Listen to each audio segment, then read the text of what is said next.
할렐루야. 사랑하는 대강의 가족 여러분, 오늘 하루도 하나님의 말씀과 동행하는 삶이 되길 소망합니다. 오늘 함께 나눌 하나님의 말씀은 여호수아 4장 10절에서 18절 말씀입니다. 또 여호와께서 여호수아에게 명령하사 백성에게 말하게 하신 일, 곧 모세가 여호수아에게 명령한 일이 다 마치기까지 궤를 맨 제사장들이 요단 가운데에 서 있고 백성은 속히 건넜으며, 모든 백성이 건너기를 마친 후에 여호와의 궤와 제사장들이 백성의 목전에서 건넜으며, 르우벤 자손과 갓 자손과 므낫세 반 지파는 모세가 그들에게 이룬 것 같이 무장하고 이스라엘 자손들보다 앞서 건너갔으니 무장한 4만 명 가량이 여호와 앞에서 건너가 싸우려고 여리고 평지에 이르니라. 그날에 여호와께서 모든 이스라엘의 목전에서 여호수아를 크게 하시매 그가 생존한 날 동안에 백성이 그를 두려워하기를 모세를 두려워하던 것 같이 하였더라. 여호와께서 여호수아에게 말씀하여 이르시되 증거궤를 맨 제사장들에게 명령하여 요단에서 올라오게 하라 하신지라.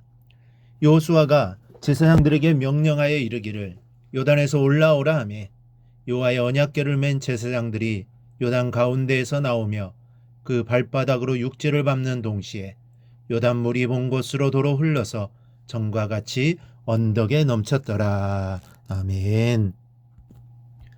모세의 시대에는 홍해가 갈라졌고 여호수아 시대에는 요단강이 갈라졌습니다.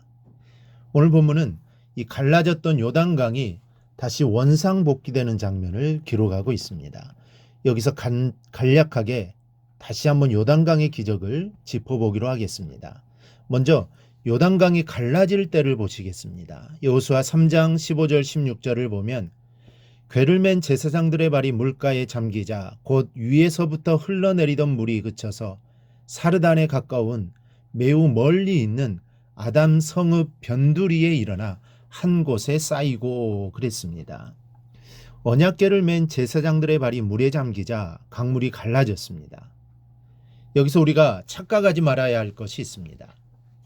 제사장들이 담대하게 강물에 뛰어든 믿음이 훌륭하지만 더욱 중요한 사실은 언약궤가 강물에 들어서니 강물이 갈라졌다는 사실입니다.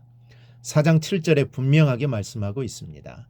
그들에게 이르기를 요단물이 여호와의 언약궤 앞에서 끊어졌나니 곧 언약궤가 요단을 건널 때에 요단물이 끊어졌으므로. 제사장들 앞에서 갈라진 것이 아니라 언약궤 앞에서 갈라졌다는 것입니다. 제사장들이 요단을 건널 때에 갈라진 것이 아니라 언약궤가 요단을 건널 때에 요단물이 끊어졌다고 했습니다. 여호와의 임재를 상징하는 언약궤, 곧 여호와를 앞세우는 곳에 이 같은 역사가 일어난다는 사실을 우리가 믿으시기를 바랍니다. 또 하나 11절을 보면 모든 백성이 건너기를 마친 후에 여호와의 궤와 제사장들이 백성의 목전에서 건넜으며 라고 했습니다. 백성들이 모두 강을 건넌 후에 백성이 무사히 도강한 후에 여호와의 궤와 제사장들이 강을 건너왔다고 했습니다. 이것은 목자가 양들을 위하여 희생하는 모습입니다.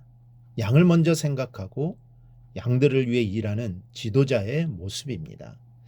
양을 지키는 목자들도 이런데 하물며 나를 향한 하나님의 보호하심은 얼마나 크겠습니까? 우리 하나님은 나를 안전하게 인도하시며 위험에서 보호하시는 분이신 것을 잊지 않기를 바랍니다.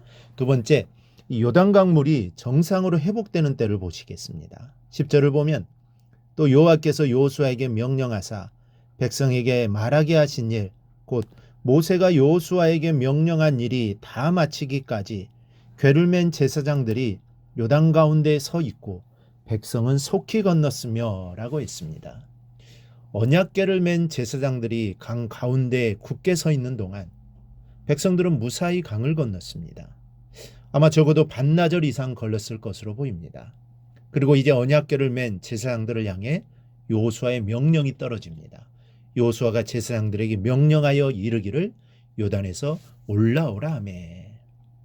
그리고 18절을 보면 여호와의 언약궤를 맨 제사장들이 요단 가운데에서 나오며 그 발바닥으로 육지를 밟는 동시에 요단물이 본 곳으로 도로 흘러서 전과 같이 언덕에 넘쳤더라. 여호수아의 명령을 받고 제사장들이 강에서 나와 육지를 발바닥으로 밟는 동시에 요단물이 본 곳으로 도로 흘러 여전히 언덕에 넘쳤다는 겁니다.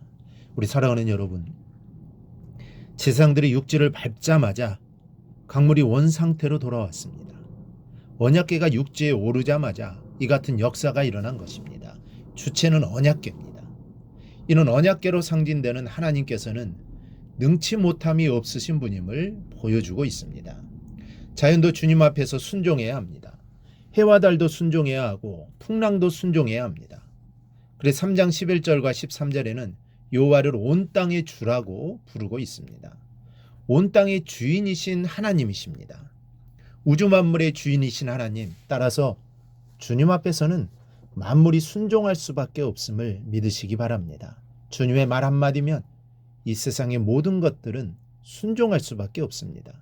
온 세상을 만드시고 다스리시는 분이 하나님이시기 때문입니다. 우린 요단강 사건을 보면서 오직 여호와 하나님을 앞세우고 나아가는 인생들이 되어야 하겠습니다. 그리고 주님을 대장으로 앞세우며 순종하며 나아가는 자들이 되어야 할 것입니다. 그렇게 살아갈 때 우리의 삶 가운데 하나님의 역사하심이 임하게 되는 것입니다. 이 세상의 주권자는 하나님 한 분뿐임을 기억하고 그 하나님께 우리의 모든 것들을 맡기고 살아가는 복된 인생이 되기를 바랍니다. 오늘 묵상한 말씀을 굳게 잡고 삶으로 실천하며 살아내는 대강의 모든 성도들이 되기를 축복합니다.